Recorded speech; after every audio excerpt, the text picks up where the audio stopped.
राम राम जी। आइए मेरे भाइयों, आप सबका हमारे YouTube चैनल में आप सबका स्वागत है। आ जाइए, हम आपको ये बताने के लिए जा रहे हैं, अपना खून अपना नहीं होता है। और दूसरे घर की बेटी जब हमारे घर में बहू बन के आती है तो वो कैसे अपने सास ससुर को मानती है और अपना बेटा अपने माता पिता को नहीं मानता है। इसके बारे में हम आपको बताएंगे, तो ज़रा इस बात को ध्यान से सुनना और हो सकता है तो अपने जीवन में उतार लेना भाई। ये आपका दास आपके लिए मैं वीडियो बना रहा हूँ। मैं कोई ज़्यादा बड़ा ज्ञान नहीं, समझदार कुछ नहीं, मेरे माने कुछ नहीं। मैं आप सबका दास हूँ, छोटा मोटा आदमी हूँ। मैं आपके लिए वीडियो बना रहा हूँ, एक गांव की बात बता रहा हूँ। मैंने अपनी आंखों से देखा था। एक माँ का एक ही बेटा था। उस बेटे की शादी हो जाती है। तो आप जानते हो, जब छोटे से जो बच्चा माँ के गर्भ से जन्म लेता है तो माँ बच्चे को कितने दुख से बच्चे को जन्मती है, उसको कितने कष्ट उठा करके उसको पालती है, उसके लिए पालन पोषण करती है और अपनी मेहनत मजदूरी करके उसके माता पिता उस बच्चे को पढ़ाते हैं और उसको सियाना बड़ा कर लेते हैं। तो बच्चे को बड़ा कर करके उस माँ ने अपने बच्चे की शादी की थी। तो लड़के की शादी हो जाती है तो उसके घर में उसकी लड़के की पत्नी आ जाती है, यानी सासू, उस बुढ़िया माँ की बहू। तो बहू एक बहुत शिक्षित, समझदार और संस्कारी थी। उस बहू के अंदर बहुत अच्छे संस्कार थे और पढ़ी लिखी और शिक्षित थी। लड़का के अंदर कुछ ऐब पड़ गए थे। लड़का शराब पीने लगा। तो वो लड़का शराब पी करके अपनी माँ और बाप को अपशब्द बोलता था और उनकी बहुत बेइज्जती करता था।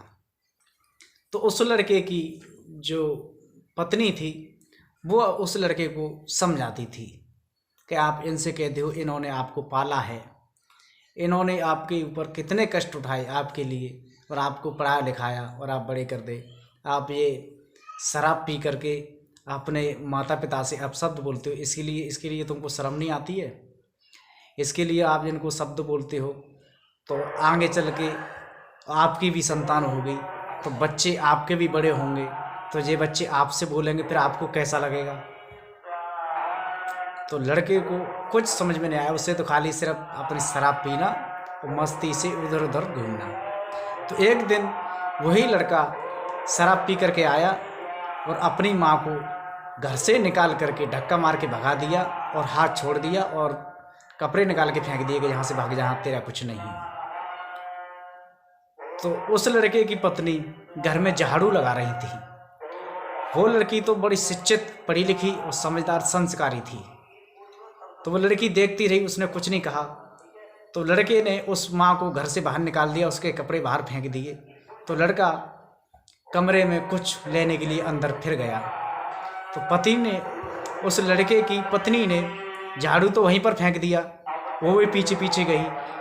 तो उस लड़के को उस पत्नी ने अपने पति को ही अपने धक्का मार के घर से बाहर निकाल दिया, उसके भी कपड़े बाहर फेंक दिए कि आप भी यहाँ से निकलिए, आपका यहाँ कुछ नहीं है।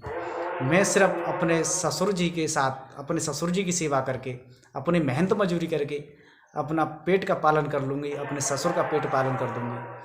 मुझे ऐसे पति की ज़रूरत नहीं है। जो अपने माँ बाप का ना होगा तो जी मेरा क्या होगा? तो मैं आपको ये बताने के लिए जा रहा हूँ कि आजकल के संस्कार, आजकल के बच्चे अपने माता पिता को कितना चाहते हैं। और आजकल की जो दूसरे घर की बेटी हमारे घर में बहू बन के आती है तो उनके भी संस्कार बता रहा हूँ। और पांचों उंगली एक तार नहीं होती है। तो उस लड़की ने उस लड़के को ऐसा सबक सिखाया। तो लड़के ने उस लड़की से माफ़ी मांगी, अपनी पत्नी से और अपनी माँ से, अपने बाप से, उनके चरणों में शीश रख के बहुत रोया और गलती की माफ़ी मांगने लगा। उस लड़के ने उस दिन से शराब भी छोड़ दी और अपने माँ बाप की सेवा करने लगा, अपने घर की देखभाल करने लगा। तो मैं आपको ये बताने के लिए जा रहा था कि अपना खून अपना नहीं होता है। और एंड में आकर के जब धक्का लग के आदमी को मुसीबत, आदमी को धक्का लग के यानी बेइज्जती होकर के तब अकल आती है। तो मैं आप सबसे कहूँगा मेरे भाइयों, अपने माता पिता को कभी भी अपशब्द मत बोलना उस लड़के की तरह। अपने माता पिता को घर से कभी निकालना मत, माता पिता की सेवा करना और माता पिता के हमेशा साथ ही रहना। अपनी पत्नी की भी देखभाल करना, अपने माता पिता की भी देखभाल करना। और हम अपनी माताओं से बहनाओं से कहेंगे, बहनाओं जैसे मैंने इस कहानी में बताया है, जो दूसरे घर की बेटी उनके घर में बहू बन के आई थी, तो उसने अपने सास ससुर की सेवा की थी। उसी हिसाब से, संस्कार के हिसाब से ही आपको भी चलना चाहिए। अपने सास ससुर को माता पिता मानना चाहिए, अपने सास ससुर की सेवा करनी चाहिए और परिवार के साथ ही रहना चाहिए।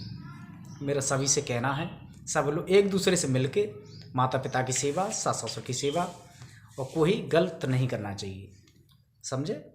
और इसमें अगर कोई गलती हो तो दास को माफ